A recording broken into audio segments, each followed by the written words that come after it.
Practice about how technology, pedagogy, and content are treated in teacher education programs or other places, find that typically they are separated from each other.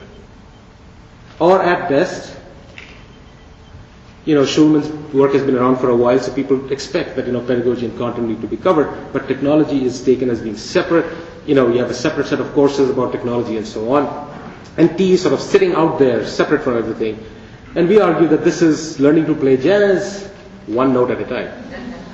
And there's the best way, it seems, to learn to play the piano is you take one note and play it for a month. So you just play that, pling, pling, you keep playing that note for a month. The next month you move on to another note. Because, learning to play the piano is becoming intimate with each note.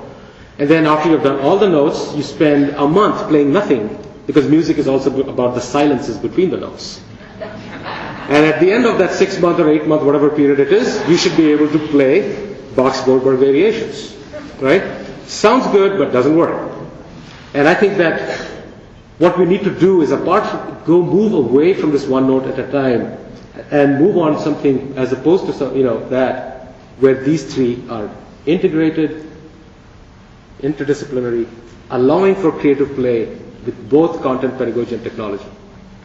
I mean, not both, all three. Sorry. This is a quote from Glenn Gould, People with the Music Theme, where he argued, and this is again coming back to the idea of technology, digital technology in particular being protean, that implicit in electronic culture is the idea of multi-level participation in the creative process. And I think that becomes sort of a critical way of thinking about it. So we thought we would engage in some play here. So here's a game that we called TPAT Mashup. Sure, it's not going to sell a lot, but that's okay. But the game is to help us identify some nods. And we actually did this at the NTLA Summit back in summer that Glenn just mentioned. And the way that works is pick any two out of those, figure out how to integrate the third. For instance, start with C and T. So you could go with third grade language arts, grade 6 mathematics, undergraduate cultural studies, what have you. Choose some technology at random, a microscope, a wiki, Photoshop, and see how you could integrate that. So could you go with grade 3 language arts and Photoshop, or cultural studies and the microscope, right? What pedagogical strategies would you use? What would you do? And you'll see realize quickly enough that this is a pretty wicked problem. That the solutions that you come up with need to be creative, not just creative in the new, that something brand new or shocking came up, but in our new definition of new, that it's novel, effective, and whole. And of course, you could start with any of the other two. And what this game does is that you start seeing knobs that you didn't see before. And that's a really powerful thing to do. You start seeing possibilities and potentials that you could now take with your content, with your technology, and your pedagogical style, whatever it may be, that you can mix and match with this. So this is in keeping with this idea of the mashup, which is of course the new big thing, right? Okay, we are coming to the close of our talk here. I'm seeing it's 41 minutes, so I don't want to keep you guys up much longer. So it brings us to our refrain as always. That teaching with technology is a wicked problem. Wicked problems require creative solutions. Teachers are designers of the total package. Closes the refrain. If you remember, we started with an intro, and so in parallel to the intro, we need to have the outro. This is something Matt's a big guitar hero freak, so he taught me this term.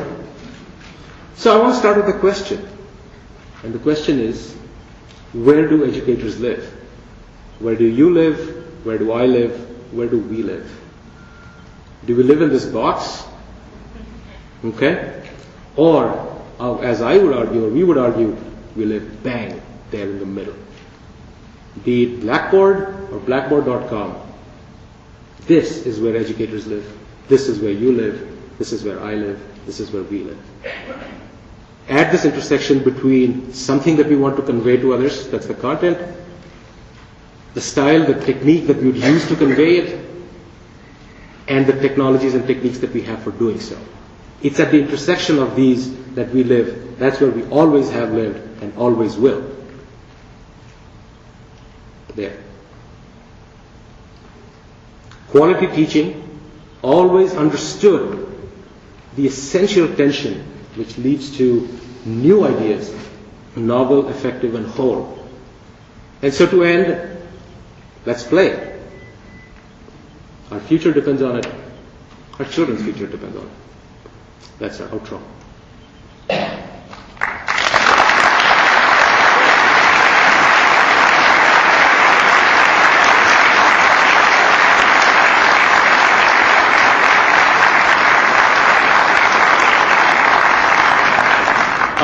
We'd like to thank a couple of people here who have been, without whom none of this TPAC stuff I think would have taken off, who very early on, we didn't even know about them at that time, so read the papers and stuff and pushed the ideas on the agenda. And we'd like to thank